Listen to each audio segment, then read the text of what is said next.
Lives of women like that.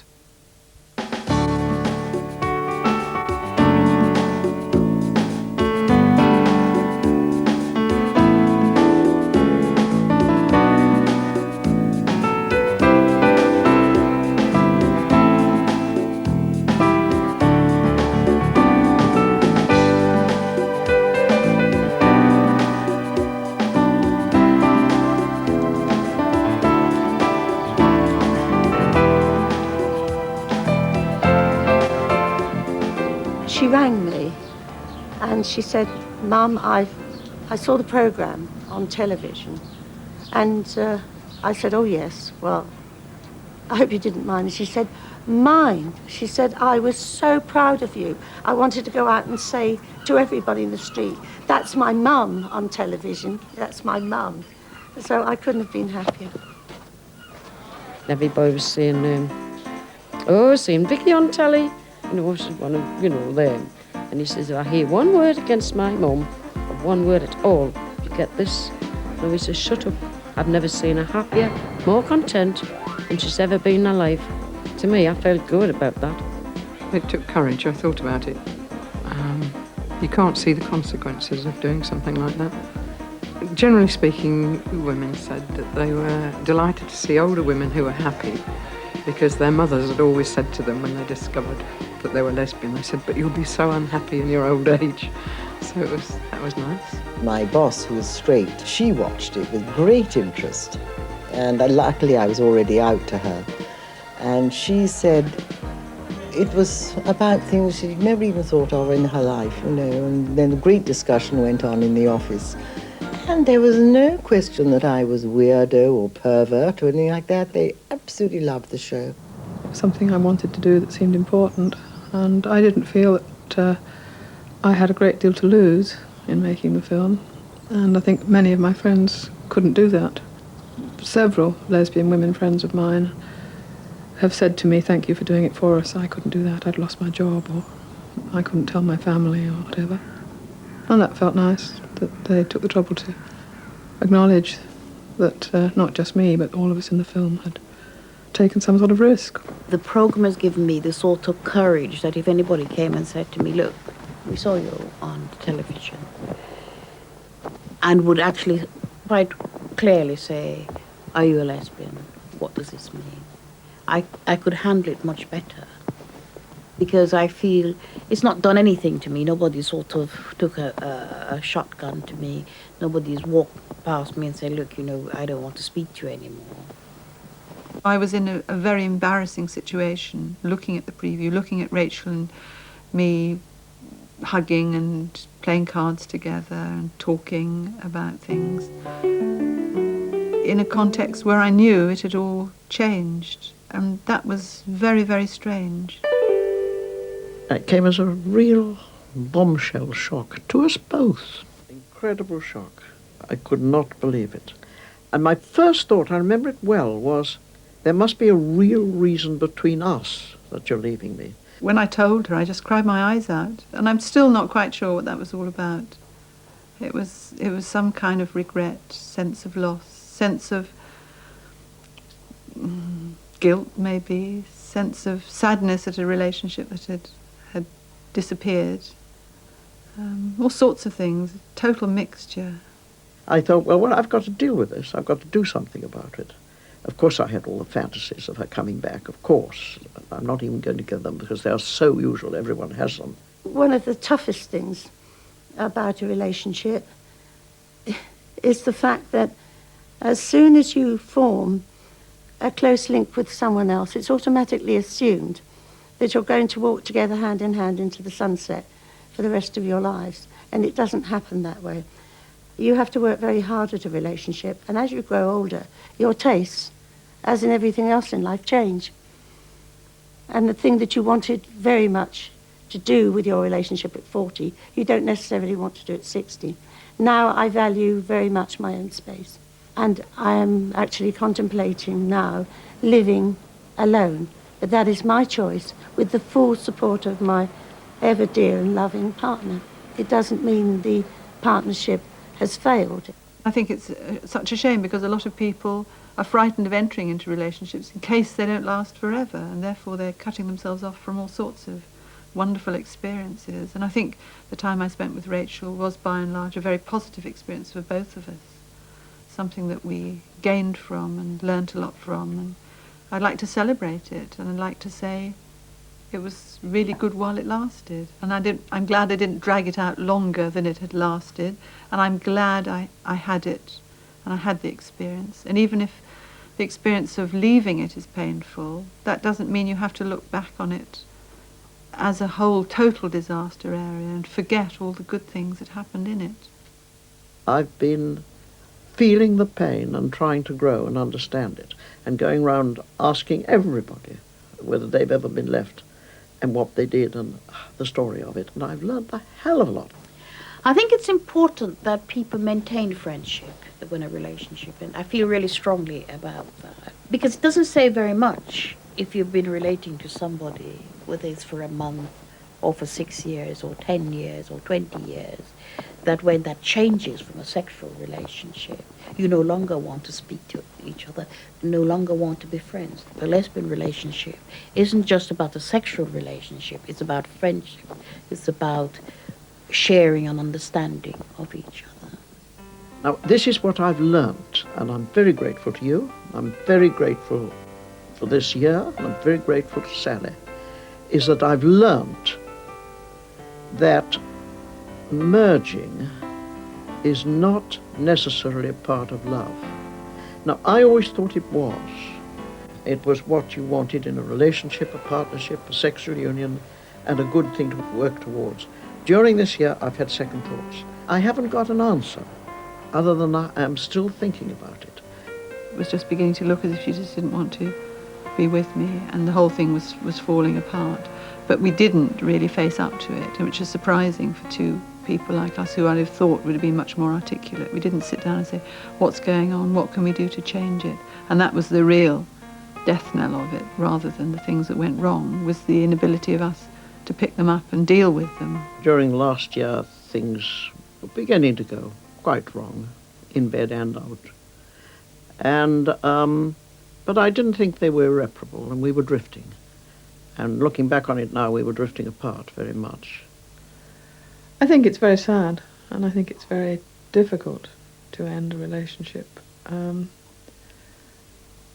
It's probably impossible to do it without anguish and pain for a long time.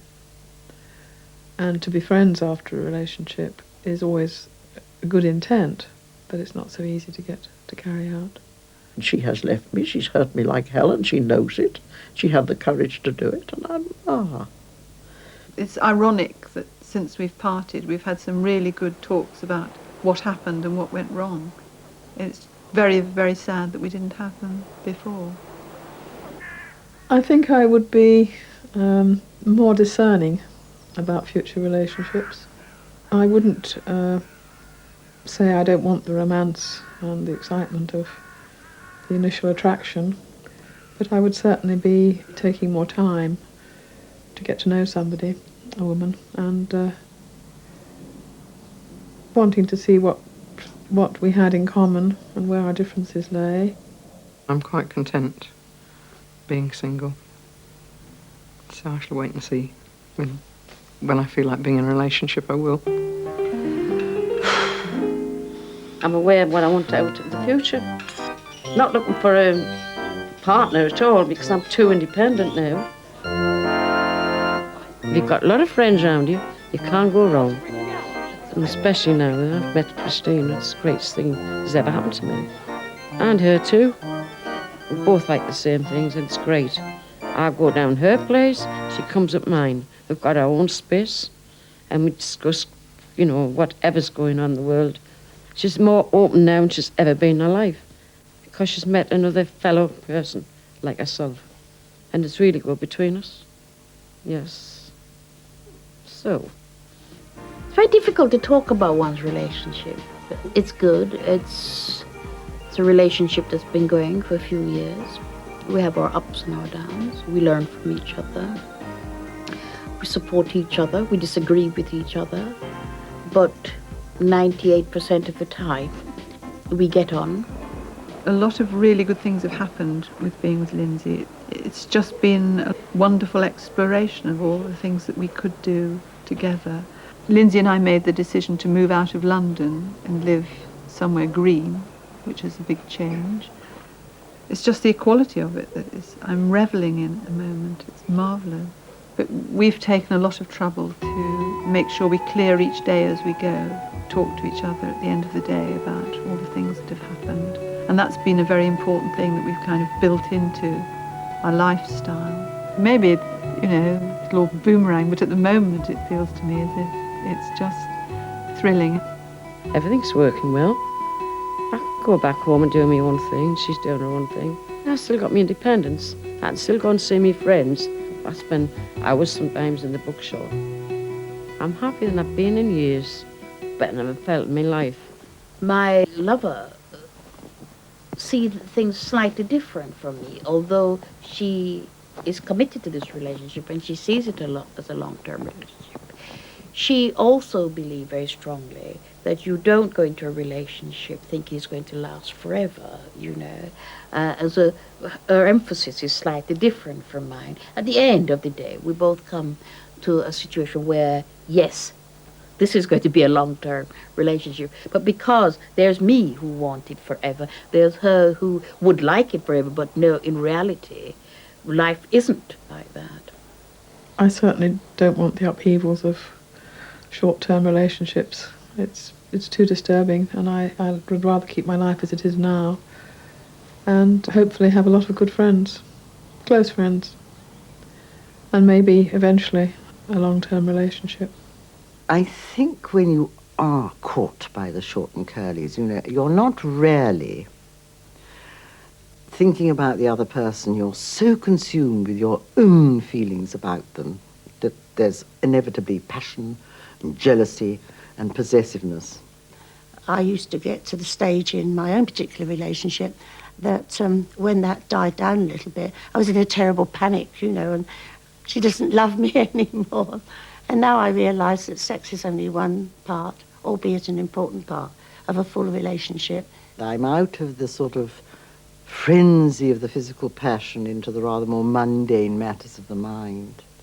And it's a lovely state to be in because you can, love more than one woman and have the affection return without any kind of going on in the background or what are you doing with her? And it's not something I expected. And it was Ruth Magnani just came towards me, I think it was the night we arrived here, saying, "I'm so happy."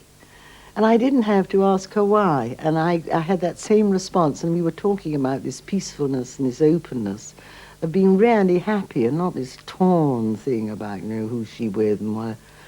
It doesn't mean to say we don't vibrate as much as we used to, I hope. It was wonderful. It was like coming home. Most of all, we've been talking about what making the film did for us as lesbians. It was funny, really, because I hadn't met some of the women, although I had seen them on film. We found ourselves going across and giving them a big hug and saying, "Hello, lovely." "Oh, we don't know you, do we?" Yeah, I enjoyed meeting them again. And it was nice to meet up with Betty because I hadn't seen her last time. By the whole lot of them were great. It was lovely seeing them all again. Jackie especially. What a scream. None of us stopped talking. Very frank about sex, which is interesting. False teeth, varicose veins. Incredible things all being shared together. It was a nice group to be a member of because we were all doing something, which is the film. I love Sally now. She's changed like mad, but she needed to get rid of me to do it. Well, fair enough. And I wish her well with the whole of my heart. Why everybody goes on, gay relationships are unstable. Look at these so-called wonderful family relationships that's supposed to, keep this country together, all splitting up and fizzing all over the place. So I think one can't just take gay relationships unstable out of a context of relationships in the whole spectrum. One of my daughters felt very strongly that I should come out in the open. My lover had really mixed feelings about this and really struggled. But she's got children. And the children are very clear that they wouldn't be able to handle some of this. No child want to grow up with other people expressing negative things about their mother all the time. I've kind of grown apart from the side of my family, which includes my mother and my sisters. And because of that, I took a positive decision not to tell them about my being lesbian or about the film. Somebody told my mother, and she didn't see it, but she wrote a letter to me. She said things like, I've been told of your disgusting appearance on television, to think you are behaving as you claim. I think what shocked me was the violence of her writing, of what she said, the sort of violent, abusive tone of it, and the extreme prejudice, which was based on no information at all, because she hadn't seen the film. As a black woman, one of the reasons why I was hesitant about coming on the program was, although I don't believe the black community is any more homophobic than the white community, I think a significant number of the black community is much more vocal. Now, what the program has done for me is to say, okay, if these people who I'm fighting racism for, discrimination, if they can't respect who I am, then for me, they can go down their road and I'll go down mine. I'm no different because I'm a lesbian. I think it's important to emphasize the conditioning which has led us to ignore or deny our feelings and our intuition. And if we've overcome that, then it's important to show the extent to which we may be vilified or persecuted or even murdered for being just ourselves. The more at ease I am with myself and the more comfortable I am about being a lesbian, the more comfortable I am out socially. Because I've got a sense of integrity about myself. And I think I'm still wearing out bits of homophobia that are in me. But the more I do it and the more firm and, self-possessed I am out in the world as a lesbian, the better I feel about myself.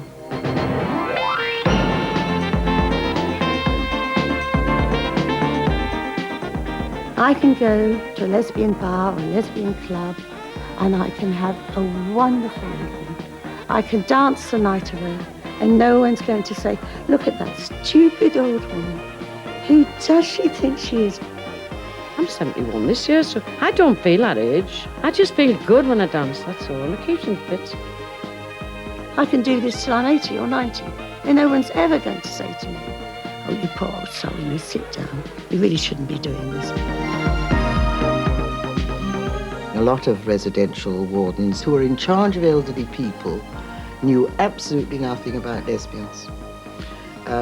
Had no idea that older women were still very sexual beings, and their ignorance was abysmal. See, it's there, this feeling that the elderly shouldn't be sexually aware. Certainly not want to do anything about it. I think to have to go into a residential home, either mixed or even if it's for women only, it's going to be probably into a homophobic or sexist atmosphere. And it would be very hard to have to spend the rest of one's days in company where you couldn't be yourself. I have seen the way that homosexuals of both sexes are treated in some of the homes that I've worked in. We were asked to go on a course by our local authority to do with sex and the elderly. And there were members of my staff who were absolutely horrified and said, how awful. On top of all our other troubles, we've got to worry about their sexuality. They shouldn't be thinking about that sort of thing. And I said, nonsense, what a load of rubbish. I think as we get older, what's going to happen to us? We're going to end up with a lot of older lesbians around.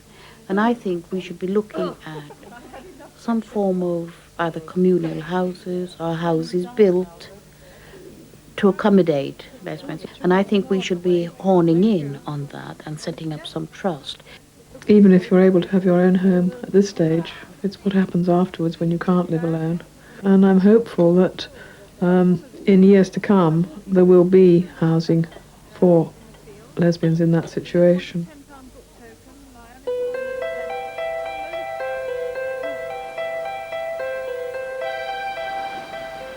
I've changed for the better. I've grown, but I've also grown old and a little bit less well. Take each day as it comes, that's it. Put as much into as you can. But take it easy, don't go stupid. I regret the changes in my body that make me less able. I've got less stamina and less strength now. I need to come to terms with that. None of us are really aware we're older inside, but I mean, obviously looking at each other, we are.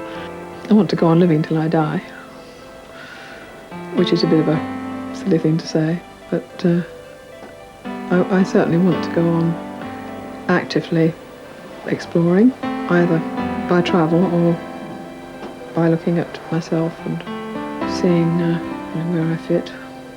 I now feel I'm out into my new life, and you've got to have some sort of a philosophy that incorporates that now matters. Things that I've always wanted to do, I've been doing. So many things to look forward to, living in this part of the world. But to have the opportunity to start again together, that's really exciting and lovely. Spirituality is immensely important to me now. I have to find myself. I don't have that sort of time left, so I mustn't waste a moment of it. There are so many things to learn and find out. And the terrible thing is that the more you learn, the more you want to learn. I imagine I'll go on being interested in lots of things, and certainly spending a lot of time with women, and maybe doing a bit more travelling. I would like it to continue very much as it is now, being in a job I enjoy, working with people I enjoy being with, being my own mistress. I think what I want to do is to, as the Quakers put it, lead a life which takes away the occasion for war, a kind of life which is not damaging to the environment, where I can walk lightly over the earth. But I think it's important that older lesbians share what has happened to them. I think it's important that society sees that we as older lesbians have contributed to this society within which we live in, constructively and creatively. We've not destroyed it. I want people to know that we've been part of the struggle, not only around sexuality, we've been part of the struggle of all forms of discrimination, and we want people to recognize us for that. Like anything else I like in my life, I love a challenge. My daughter said to me, whatever you do, Mum, don't go and jump out in a parachute, will you? I said, I've already done that, dear. There's just one little thing I'd like to say. If there's anyone watching who feels that to be a lesbian is all grief and hurt and hardship, let me tell you that it was the best discovery I ever made in my life. I have been an immensely happy woman, and I count myself very fortunate.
This photograph recently sold for $165,000, the most ever paid for a still.